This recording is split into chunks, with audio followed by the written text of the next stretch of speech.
Aloha les étudiants, les futurs étudiants. Alors là, on est où on est? On est à EF Honolulu. On est à EF Honolulu. Là, dans la prochaine vidéo, parce que je vais faire une vidéo, je vais vous expliquer comment s'est déroulé le séjour à EF.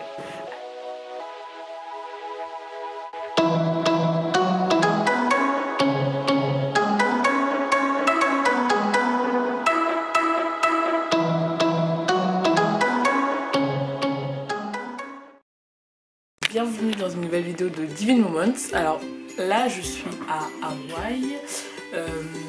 Je suis à Hawaï du coup à Honolulu avec EF. La plupart vous connaissez EF parce que pendant la première vidéo je vous ai fait une vidéo où je vous ai expliqué qu'est-ce que les séjours linguistiques et les questions que les gens peuvent se poser. Alors là du coup j'en profite de mon expérience avec EF Hawaï. Alors déjà premier jour que je suis arrivée, déjà ça prend beaucoup de temps pour venir, il faut se le dire quand même. Ça m'a pris presque 24 heures pour venir à Hawaï. J'ai fait une escale à San Francisco où il faut arriver avant parce que vu qu'il y a beaucoup trop de monde et vu que San Francisco je pense que c'est un des premiers ports ou je sais pas quoi, comme ça il faut venir hyper tôt parce qu'après vous pouvez louper votre avion. Je sais que ma coloc elle a failli louper son avion, je crois qu'elle l'a même loupé. Moi j'ai eu de la chance parce que l'avion est décollé dans on va dire à peu près une heure avant que j'aille, 1 heure ou 30 minutes. J'ai eu de la chance parce que j'ai dû faire un max de queue, passer à la douane pour aller à Hawaï, enfin c'était compliqué. Du coup je suis arrivée ici peut-être un jour, une journée, presque une journée et demie après. J'étais crade, je puais, c'était horrible, horrible. Heureusement que j'ai pris le transfert parce que j'étais tellement crevée que si j'aurais pas pris le transfert, j'aurais pas pu prendre un Uber en fait. J'aurais pris un Uber, j'aurais été trop crevée pour commander. Déjà j'avais pas eu internet donc du coup je venais d'arriver, mon téléphone marchait mais je savais pas si j'avais internet ou pas. Du coup heureusement que j'ai pris le transfert avant avec EF. Ils sont venus me chercher, j'étais toute seule dans le taxi, c'était sympa. Je suis arrivée dans la première maison où j'étais, j'ai dû un peu galérer pour trouver parce que la dame elle comprenait rien, j'ai l'impression qu'elle parlait pas français donc je peux le dire qu'elle parlait pas anglais. Donc j'arrive, la famille elle m'accueille très gentiment, enfin il y avait la dame, elle m'a dit qu'elle avait un chien, du coup je me suis dit hic. Le lendemain je suis allée à l'école. À l'école vous avez, quand vous arrivez le premier jour, bah, vous avez, comment dire, vous avez le pot d'arrivée, on va dire, si on peut appeler ça comme ça, où tous les nouveaux élèves arrivent et on a fait un petit jeu de bingo pour apprendre à se connaître. C'est assez sympa, ils nous donnent un petit collier, on se présente, après on reste quand même 2 heures dans une salle, ça c'est un peu relou. Et après ça, moi je suis allée manger parce que j'ai pas voulu faire la petite visite avec le truc, je suis allée manger, je me suis fait des amis, je suis allée manger avec eux. C'était des Français, oui je sais, on est ici pour apprendre la langue, mais bon, vous voulez quoi? Ils parlaient français, j'avais faim, ils avaient faim, on allait manger. Du coup voilà. Au niveau des activités, qu'est-ce qu'on peut dire au niveau des activités? C'est que EF à Hawaï, ils proposent pas autant d'activités, autant d'excursions comme à Miami. Parce qu'à Miami par exemple vous avez les Bahamas, des choses comme ça. Ici il faut vous débrouiller de vous-même. Ils peuvent vous aider, vous conseiller à vous dire quel est le meilleur, on va dire, la meilleure chose à prendre, la meilleure compagnie pour faire de l'hélicoptère, des trucs comme ça. Mais ils vous le proposent pas. À Miami, ils vous le proposent en fait. Ils vous proposent un week-end à Miami, enfin aux Bahamas, vous devez payer tac, vous le savez. Là, vous pouvez pas le savoir. Donc du coup, ça c'est un petit peu un hic que j'ai pas apprécié ici. Alors que sinon, ils proposent pas le même type d'activité, c'est logique, mais ça va. Franchement, niveau d'activité, ça va, mais ça se répète un peu. Pour moi, c'est assez répétitif. Il n'y en a pas un qui change de... Voilà, ils vous proposent par exemple pas Jurassic Park. Vous devez vous débrouiller vous-même pour y aller, donc ça c'est un petit peu relou, je trouve. Au niveau de la famille d'accueil, vous êtes normalement assez loin de l'école. Ça c'est un petit peu un point, un hic, parce que par exemple à Miami vous êtes dans le campus même, donc du coup vous avez des cours dans le même campus. Ici bah, vous devez prendre le bus. Nous je sais que ma coloc on doit prendre le bus, ça nous prend 1h30 quand même pour arriver à l'école. Et encore à 1h30, je dis 1h30 c'est quand vous arrivez à l'arrêt de bus et après vous devez marcher 10 minutes et vous êtes à l'école. Ça c'est un petit point hic, mais bon vu le quartier qu'on a on peut pas se plaindre. On peut pas se plaindre parce qu'on est vraiment très bien, c'est vraiment très propre. Enfin, c'est vraiment génial, la famille elle est sympa de ouf, vraiment on ne se plaint pas. Mais voilà, les familles d'accueil pourraient être plus proches.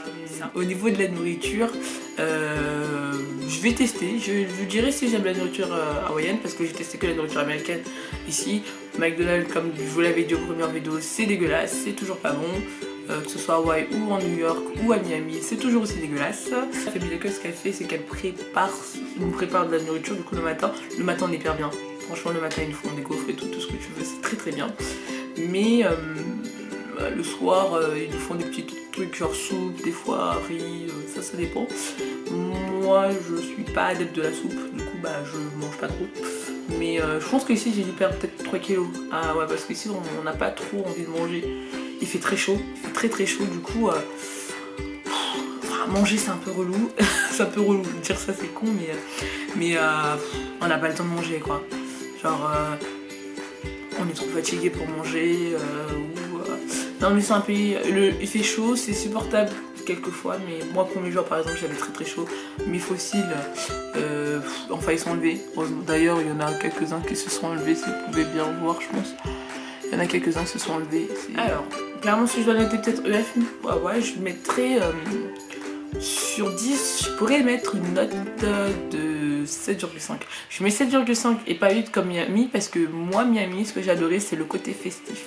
Ici on est à Hawaï, il faut se dire que tout est à loi, c'est-à-dire tout le monde est chill, tout le monde est peace, et moi j'adore tout ce qui est un peu j'aime bien le côté nature, mais j'aime aussi le côté où voilà, il y a les deux, ça combine des deux, la nature et tout ça.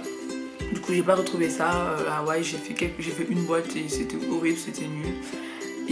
Mais sinon j'ai rencontré des gens sympas, de malades, de toute origine, pas que des Français. Je dis que je traîne avec beaucoup de Français, mais je traîne aussi avec beaucoup d'étrangers. J'ai retrouvé un pote de Miami qui était ici, qui est venu ici, et on se retrouve tous un petit peu et je trouve ça hyper sympa. Après on a moins l'occasion de se parler comme à Miami parce qu'on n'est pas dans un campus, on est en famille d'accueil et parfois on ne fait pas les mêmes activités ou parfois on ne fait pas du tout d'activités, donc du coup c'est un petit peu compliqué de se rencontrer. Mais ça va, franchement, pour moi je suis quelqu'un, comme je l'ai dit, social. Vous pouvez aussi, quand vous allez arriver, vous, ne pas être comme moi, ne pas parler aux autres, moi je vais vers les autres, donc du coup c'est ma façon d'être, je suis comme ça, mais il faut pas se dire que si je suis comme ça, vous serez comme ça. Ça dépend de chaque personnalité. Et donc moi ce que je trouve, le mieux c'est d'essayer, et même si vous avez peur de ne pas parler français, enfin de pas parler anglais, il faut quand même essayer.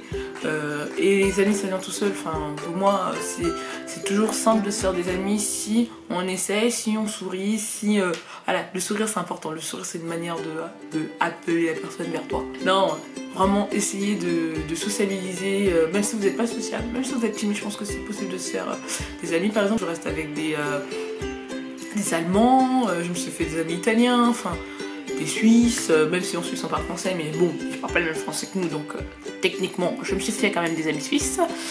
Et même la Roumanie, à vous dire, même la Roumanie, vous avez vraiment de tout. Donc moi ce que je vous conseille c'est déjà si vous voulez partir à Hawaï, ça c'est mon avis à moi, donc vous le prenez en compte ou pas, c'est comme vous le souhaitez, c'est de partir pour une courte durée. Parce qu'à Hawaï, si vous aimez le côté nature, ok, mais vous n'allez pas rester un an à Hawaï, c'est une île quand même. Quitte à partir avec EF, faire plusieurs destinations. Si vous partez un an, vous faites peut-être, c'est un conseil que je donne, vous le prenez en compte si vous voulez, mais voilà, c'est juste un conseil. Donc si vous voulez partir, vous faites peut-être, je sais pas, 3 mois, je dis ça comme ça, 3 mois ou 2 mois. 2 mois je pense que c'est bien aussi, 2 mois à Hawaï, vous faites 2 mois à Miami, vous changez on va dire de point de campus quoi, parce que si vous avez d'autres questions n'hésitez pas, parce que je suis, comme on va dire, toujours active sur mon téléphone. N'hésitez pas à commenter et à liker parce que ça fait toujours plaisir et c'est gratuit, pas comme le prix de F. Et voilà, si vous avez d'autres idées de vidéos par rapport au voyage ou par rapport à autre chose, n'hésitez pas aussi à me le mettre en commentaire. Je sais que là il n'y a pas beaucoup de gens qui regardent mes vidéos, mais je pense qu'à terme ça intéressera les gens parce que c'est toujours bien de savoir comment se passent les séjours linguistiques, à quoi on peut s'attendre. Et vu que moi je fais que voyager, donc j'adore ça et depuis très longtemps je voyage, donc je peux vous donner plein de conseils. Après je suis pas une pro, c'est sûr, ça c'est sûr et certain, mais voilà, je peux toujours aider à donner quelques adresses, quelques conseils. Donc et là si vous pour Hawaï, si vous partez bientôt à Hawaï et que vous voulez des spots, n'hésitez pas, même si j'ai pas tout fait aussi quand je vais vous dire, donc n'hésitez pas. Voilà. Hein Sam? Allez, on va faire quoi? On va manger? On va manger. On va manger. Bien gras.